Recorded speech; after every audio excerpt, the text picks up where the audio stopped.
Welcome to Harlow on Healthcare. I'm David Harlow, and I invite you to join me by my virtual hearth as I sit down with healthcare leaders to discuss building the future of healthcare.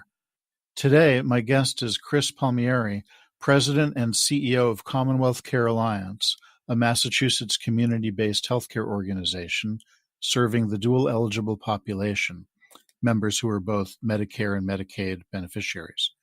He previously led Remedy Health Partners, and before that, the health plans of the Visiting Nurse Service of New York.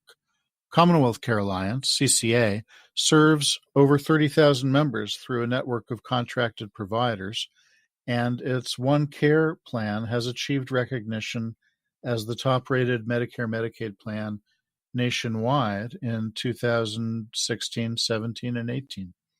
CCA also owns a health service delivery, analytics, and health IT incubator and accelerator called Winter Street Ventures.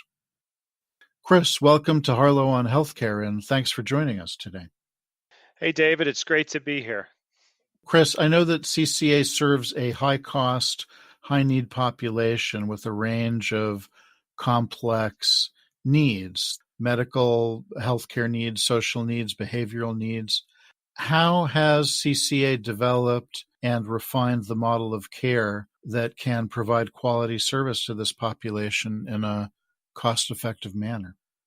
That's a great question. And here at CCA, our organizing framework is around providing the best possible care, which is individually tailored to the individuals that we serve.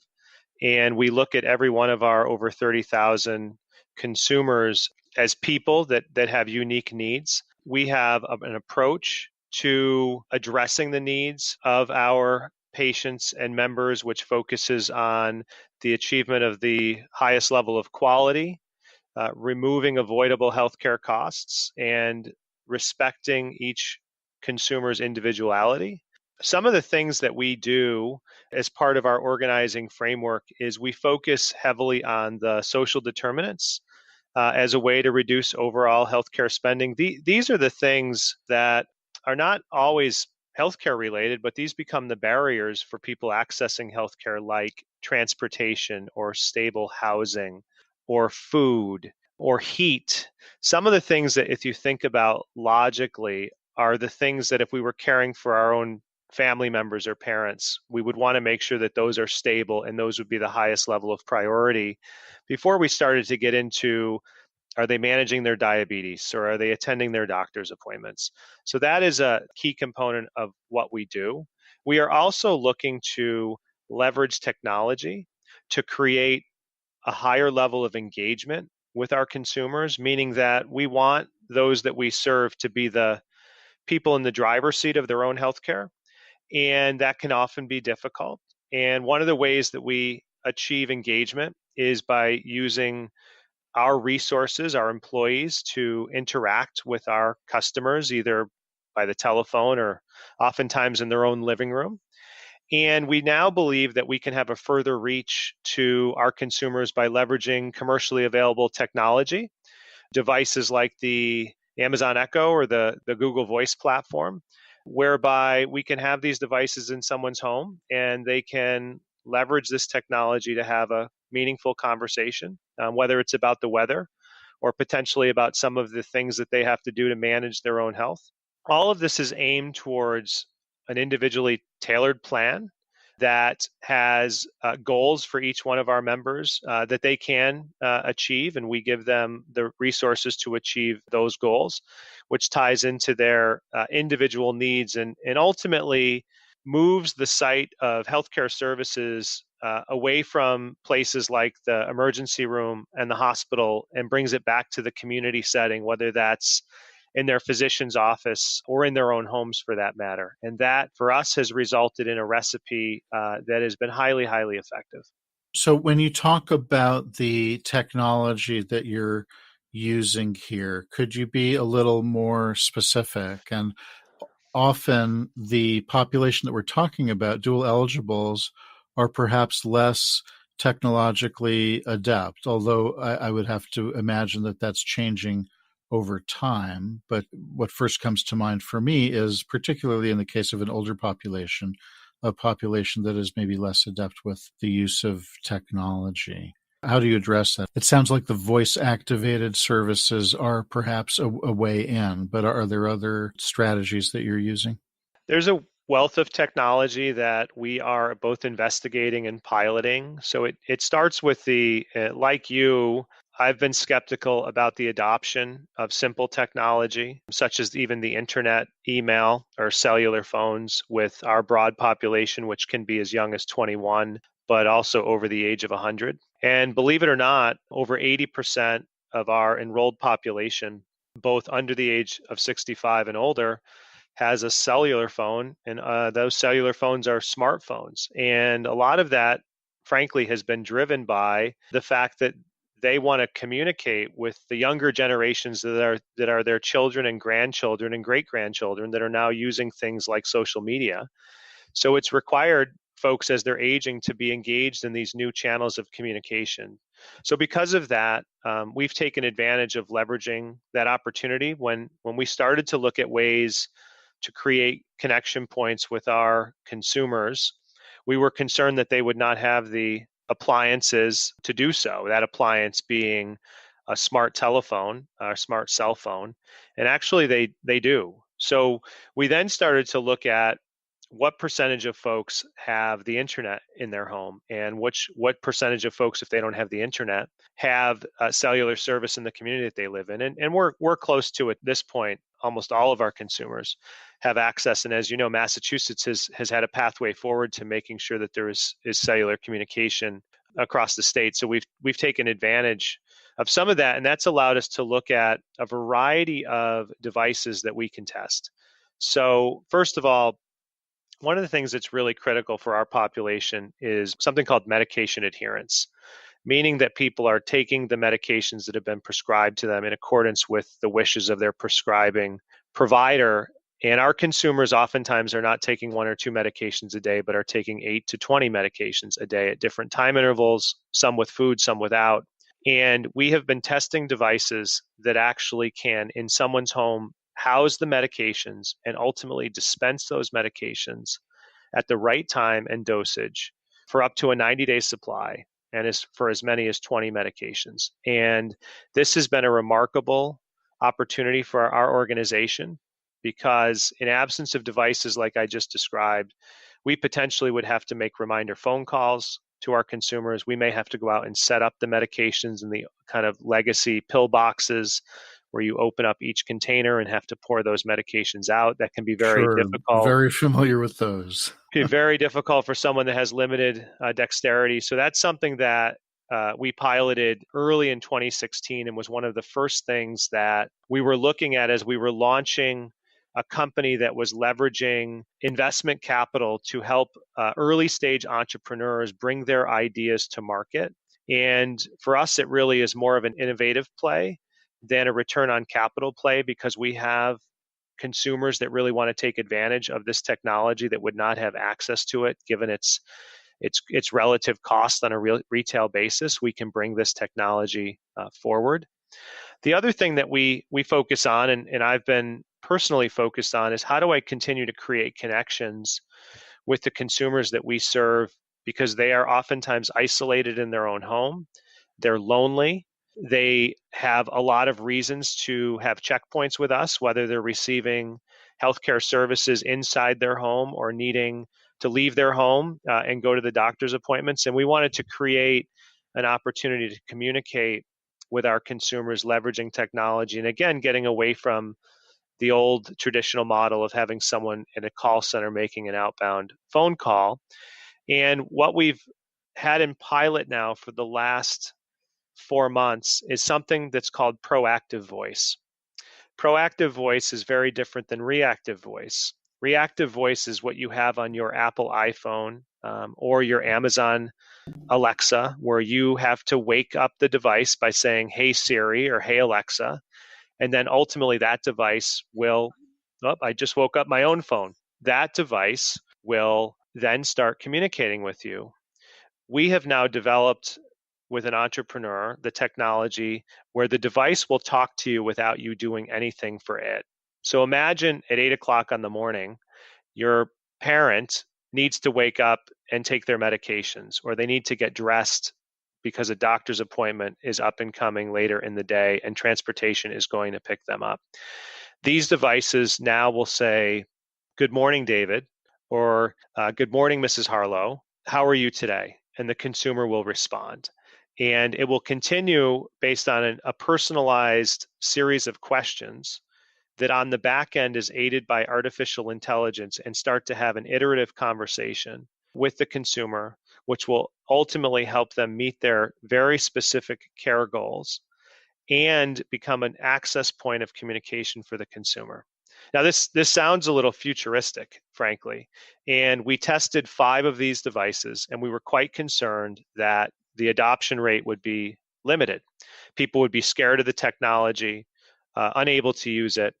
And what ultimately happened was not only did the 5 consumers that we tested the devices with love the devices, they interacted not once a day, but on average 12 times a day. That's more than once an hour. They were very reluctant to return the devices to us to bring them into a much bigger pilot. Mm-hmm. Today we have now 50 devices in the field. That's going to 500 and then ultimately 5,000 devices. And we are working with some of the larger technology companies such as Amazon so that we can commercially deploy this software on their devices, which are already existing in the marketplace. And what that allows us to do in conjunction with the entrepreneur, and the name of this company is called LifePod, is it allows LifePod to focus on its software development and not worry about having to make a hardware mechanism to deploy this technology. And it ultimately becomes something that we can offer to our consumers for less than $1 a day. And certainly if we're able to have these devices engage in the overall health and well-being of our consumers, it's something that we would pay for as part of their care management program. So I'm very, very excited about this. This is very powerful technology, although it's early, it's extremely powerful. And we think it will create consistency among the program that we leverage to coordinate the care. It won't replace individuals still rendering direct care, but it will allow those individuals that do and have the opportunity to care for people to really be focused on providing health care as opposed to coordinating a lot of the things that need to happen, but oftentimes take up the bulk of a day coordinating someone's transportation or procurement of a service. This can all be done now by technology, which will allow our frontline workforce, which are caregivers and care coordinators, to really focus on assessing the needs of their patients and members and focusing on the delivery of healthcare for them. So it's Right, extremely really powerful. working at the top of their license, so to speak. Exactly. That's a real virtuous circle that you describe of the technology development and its implementation and its ultimate deployment, not only within your system, but more broadly as well.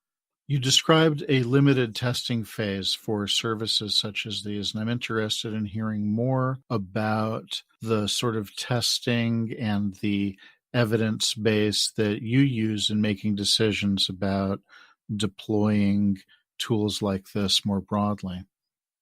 We typically have 3 phases as an idea goes through the Winter Street Ventures organization. Now, ahead of getting into the 3 phases, we look at a lot of opportunities. And since the organization has been formally created in April of 2016, Winter Street Ventures has looked at hundreds of ideas. And we oftentimes have to leave some great ideas behind because these are ideas that either are not in line with where we think the services or solutions are best tailored for the types of folks that we want to focus on, or the organization is potentially too early in its design, or it doesn't have the right management team, or does not have sufficient capital for us to invest our capital alongside of it. However, once we find an idea that we like, we typically start with phase one, which is what we call a UAT or user acceptance test. And we take about 5 of our consumers and we integrate the product, program, or service into the consumer's life for a very short period of time to see if this is something that the consumer would accept, something that they would consider leveraging or using. Once we get through a passage or failure on that, and assuming it's a passage, we go to a structured pilot. And this is typically 50 consumers participating in a pilot for the course of 90 to 180 days. And we monitor and study the usage and interaction based on agreed upon goals with the entrepreneur. We collect extensive data, and then we are able to give the entrepreneur that data for a fee, which we typically exchange the fee for some ownership, slight ownership in the company if it ultimately becomes a company. And then following that, we expand the pilot to a bigger test case, which could be 500 participants. At that point, we would consider investing capital into the organization, potentially helping them with their governance through taking a position on their board of managers. And if that is successful, we usually will go to a commercial relationship, meaning this is a program or service that we believe in. It has gotten through the piloting phases. It has shown promise. Our customers are using the service. And it also has promised to be commercially deployable, meaning that we won't be the only customer, but it will have many customers. And there's an addressable market and a stated problem that it is trying to solve. And it can be done at a price point that is affordable in an environment that is co-funded by the federal government through Medicare, and in our case, the Massachusetts government through Mass Health. And if all of that checks out, we'll ultimately become a customer, which brings incredible weight to these ideas and companies that are being formed because of our stature in the marketplace in terms of being a leader to serve the types of folks that we are serving. It gives a reigning endorsement. So that's typically the life cycle that our investments and interest follows. If you're just tuning in, this is Harlow on Healthcare, coming to you on HealthcareNOW Radio. I'm David Harlow, and my guest today is Chris Palmieri of Commonwealth Care Alliance. How do you envision scaling your model of care to include other patient populations, or do you envision that? Other patient populations, other geographies. It sounds like you've built an extremely scalable base, yet you're serving a relatively small patient population.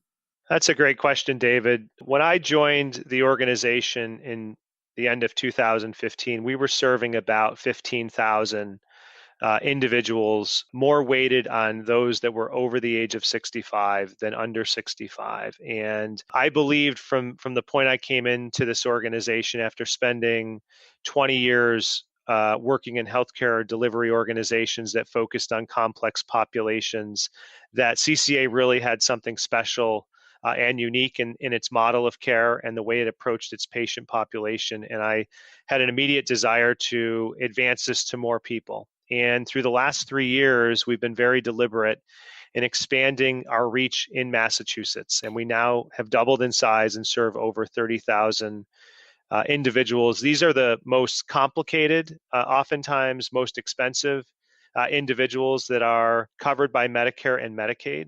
And we are very deliberately focused on continuing to serve those that are of this profile.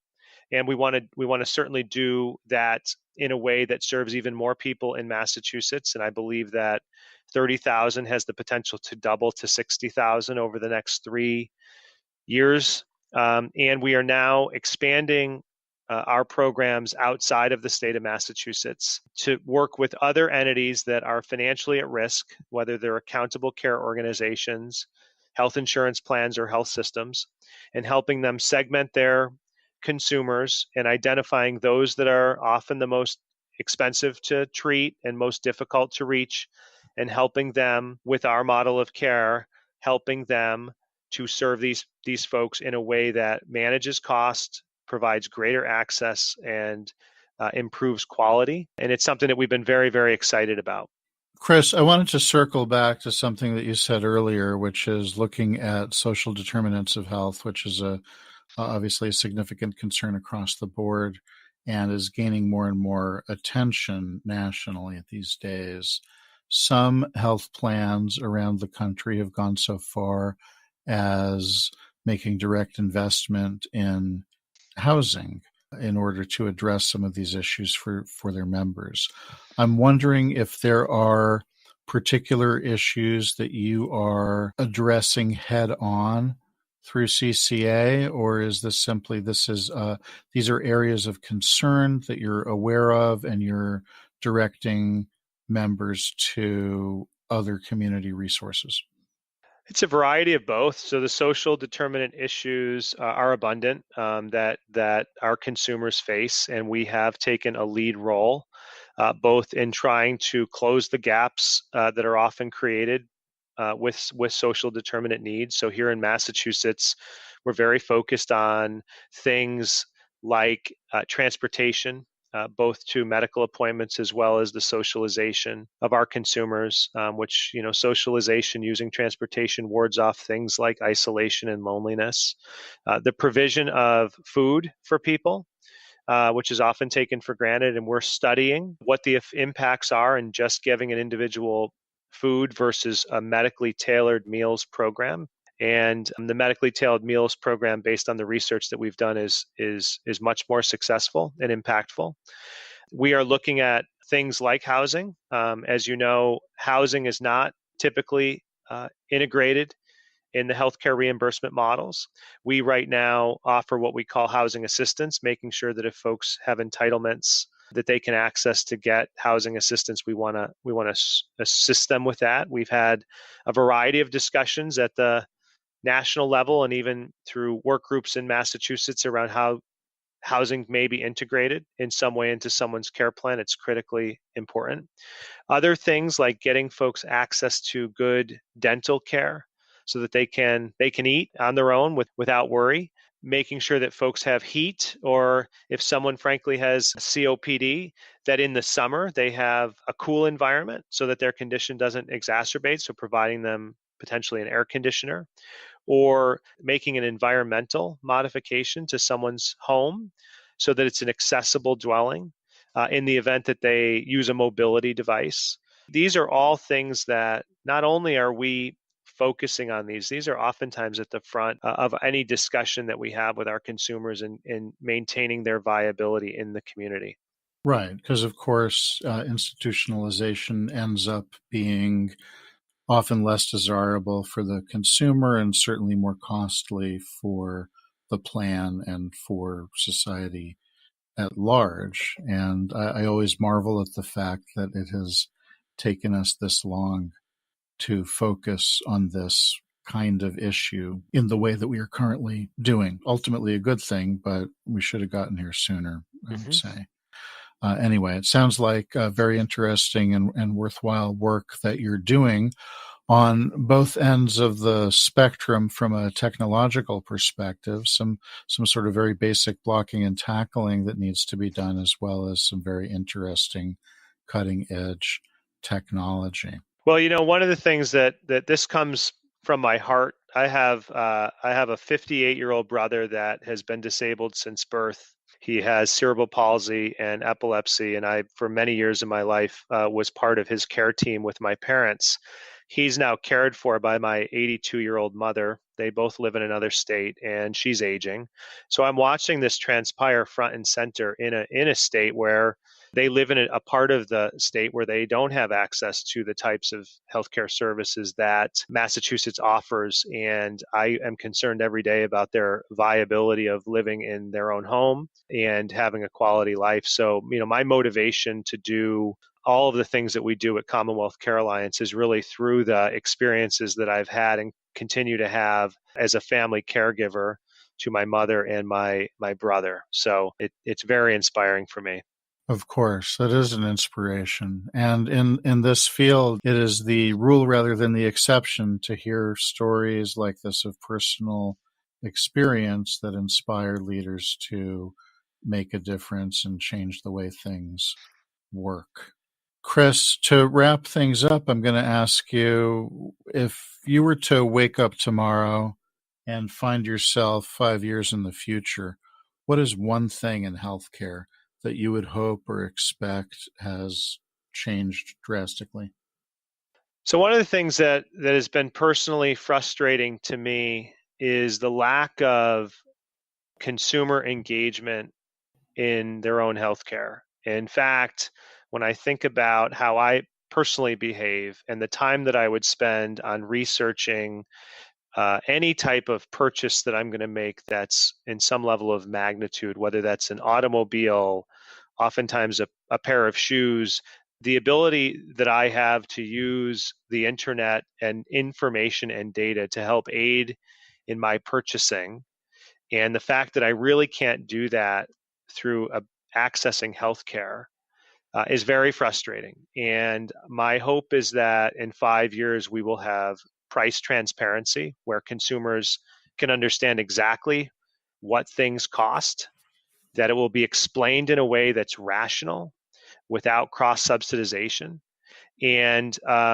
that consumers will be much more, myself included, engaged in thinking about as they access healthcare and services and they take an involvement in their own self-care and maintenance, that there's awareness as to how much things cost and how healthcare should be used.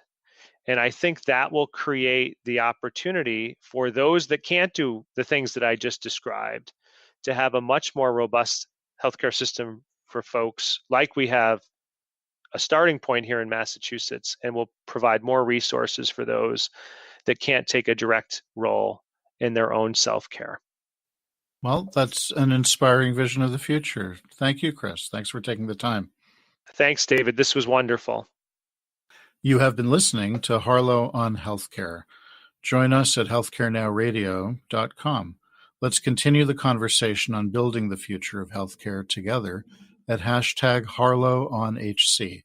I'm David Harlow, keeping the fire going and holding a seat open for you.